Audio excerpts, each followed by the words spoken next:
उद्योग धंदे पळवण्याचं बेन घेतलंय का मुलांनी तुम्ही आमच्या जळगावचं? मग 5 मीटर ट्रान्सफॉर्मर 1 महिन्यापासून तुमच्या एसी बरोबर मी बसलो, सगळ्या उद्योजकांबरोबर बसलो, लगेच करून देतो. तो म्हणतो आता मी बघतो सांगतो. हे पुढाऱ्यांचे शब्द आहे, तुमचे नाही. तुम्ही पगार घेता आमचा मुलांनी. चिंचोली मुलांनी साहेब, नाशिकच्या एसी मध्ये नका बसा, बाहेर या जरा उन्हात. इथे 45 डिग्री सेल्सिअस मध्ये या जरा.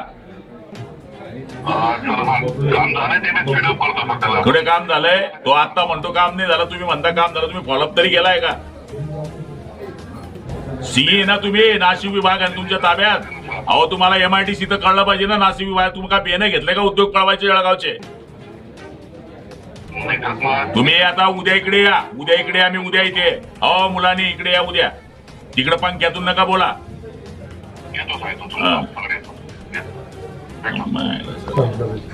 आज तुमच्या वतीनंच ते माझ्याकडे या ठिकाणी आले होते आणि आता 5 MBचा ट्रान्सफर आपण तिकडे मंजूर केलेला आहे. मंजूर होऊन 2 महिने झालेले, पण त्याला बसवलं जात नाही. आणि आपल्या समोरच मी मुलांनीशी बोललोय की आम्हाला मोठा उद्योग येईल तेव्हा येईल, पण जे छोटे छोटे उद्योग आहे ते पळवायच्या मागे लागलेत का तुम्ही अधिकारी मंडळी?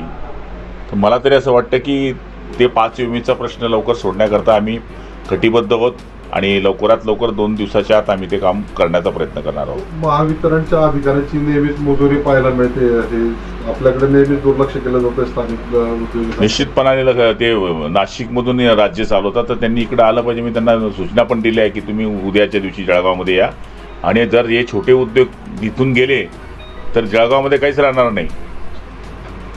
अधिकाऱ्यांना खडसवलंय तुम्ही या ठिकाणी फोनवर?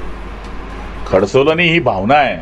कारण की त्या परिसरामध्ये शेतकऱ्याची पोरं जी 10वी 12वी पास आहे, ITI केलेली आहे, त्यांना 15,000 16,000 रुपये छोटे छोटे उद्योग देतात. मोठा उद्योग येईल तो 10,000 लोकांना नोकरी देईल, तो येईल केव्हा, तो देईल केव्हा. पण आता जे 25-50 छोटे छोटे उद्योग रोजगार देत आहे ते 5-50 जर गेले तर आमचे 1000-1500 मुलं भुकेले मरतील.